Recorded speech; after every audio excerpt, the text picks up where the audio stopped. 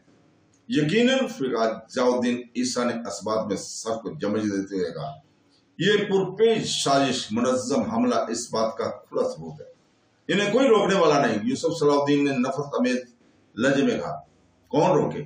ایک بار پھر ضیاء الدین عیسیٰ اداس ہو گئے تھے۔ یہاں ہر بار اختیار شخص اپنی الگ جنت بنائے بیٹھا ہے اور مخلوق خدا گمراہی کے جہنم میں جلی جا رہی ہے۔ اب تم آئے ہو تو کچھ امید ہو چلی کہ شاید یہ آگ بجھ جائے۔ انشاءاللہ ایک دن بد عقیدگی کی یہ دوزخ بجھے گی اور مخلوق خدا اس جنت کے راستے پر چل پڑیں گے جس کا اہل ایمان سے وعدہ کیا گیا۔ یوسف صلاح الدین نے انتہائی پرجوش لہجے میں کہا، کیا آپ اس سلسلے میں میری رہنمائی کر سکتے ہیں کہ یہاں حسن بن سبا کے ماننے والے کہاں کہاں رہتے ہیں اور ان کی جنتیں کہاں کہاں پائی جاتی ہیں؟ یہ لوگ بہت منظم ہیں، اس لیے زیر زمین رہتے ہیں۔ فقہ ضیاء الدین عیسیٰ نے یوسف صلاح الدین کے سوال کا جواب دیتے ہوئے کہا، یہ لوگ کبھی کبھی کھل کر سامنے آتے ہیں، اس قدر مسل پسند ہوتے ہیں کہ اپنی ضرورتوں کے مطابق عقیدہ بدلتے رہتے ہیں، اپنے فرقے کی طرف سے جاسوسی کرنے کے لیے ہماری صفوں میں بھی شامل ہو جاتے ہیں۔ انتہا یہ ہے کہ ہمارے ساتھ ہماری مسجدوں میں نمازیں بھی پڑھتے ہیں۔ کچھ اندازہ ہی نہیں ہوتا کہ ہمارے برابر کون کھڑا ہے اور وہ باطنی ہے یا صحیح عقیدہ مسلمان۔ ضیاء الدین عیسیٰ کی گفتگو سن کر یوسف صلاح الدین کے چہرے پر شدید مایوسی کے آثار نظر آنے لگے۔ اس طرح تو ہم زندگی بھر اسلام کے دشمنوں کا سراغ نہیں لگا سکتے۔ ضیاء الدین نے یوسف کے چہرے سے اس کی دل شکستی کا اندازہ کر لیا تھا، اس لیے فوراً ہی انتہائی محبت میز لہجے میں بولے، میرے روحانی فرزند اتنی جلد ہمت نہ ہارو، بس پوری سچائی سے ان کی تلاش جاری رکھو۔ اللہ اپنی لازوال طاقت کے ہر زاویہ اظہار پر قادر ہے۔ ایک دن وہ خود ہی پکاریں گے کہ ہم یہاں چھپے ہوئے ہیں۔ میں بدگمانی اور تہمت درازی سے ڈرتا ہوں، لیکن مجھے یقین ہے کہ امیر ابو جعفر اور امیر علی ناصری باطنی فرقے سے تعلق رکھتے ہیں، مگر مشکل یہ ہے کہ باطنیوں میں بھی کئی فرقے ہیں، اس لیے میں نہیں جانتا ابو جعفر اور علی ناصری کا تعلق حسن بن سبا کے جماعت سے ہے یا نہیں۔ یہ دونوں عمرہ انتہائی زمانہ ساز اور فتنہ پرور ہیں، اگر ان کا بس چلے تو اپنی چھوٹی سی عمارت بچانے کے لیے صلیبیوں کو مصر پر حملہ کرنے کی دعوت بھی دے دیں۔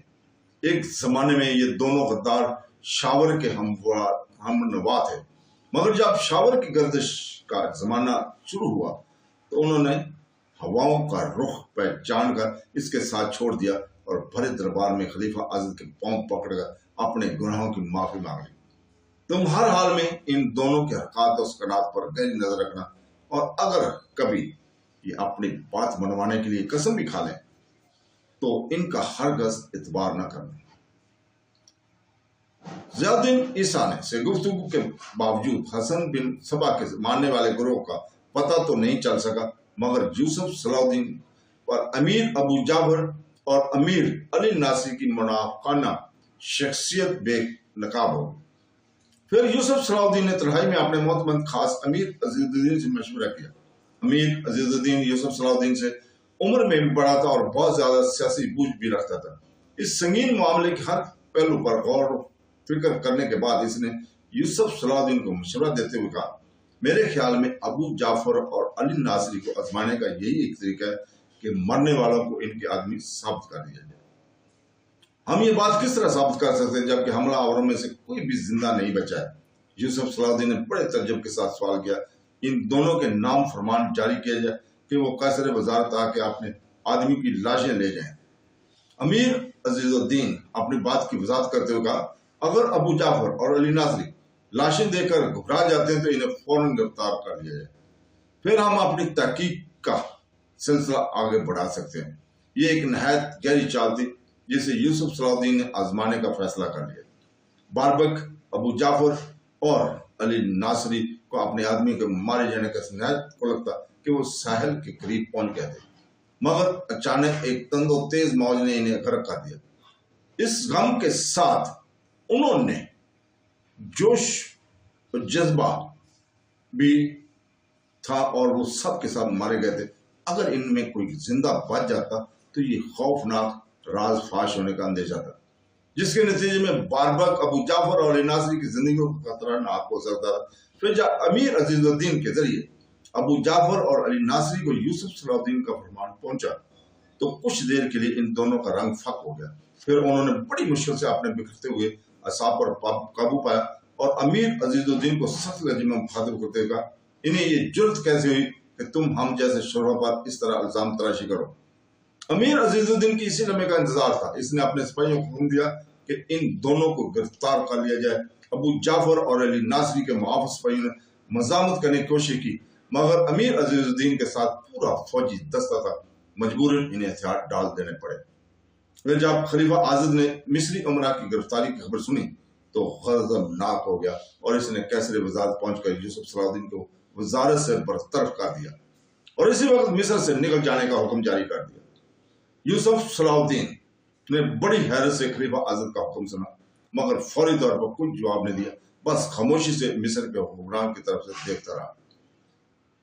تم نے میرا حکم سن لیا؟ اس بار خلیفہ اعظم نے چیخ کر کہا۔ سن لیا، یوسف صلاح الدین کی آواز مدن تھی مگر اس سے استقامت چھلک رہی تھی۔ تو پھر اسی وقت سفر بند ہو اور مصر کی حدود سے نکل جاؤ۔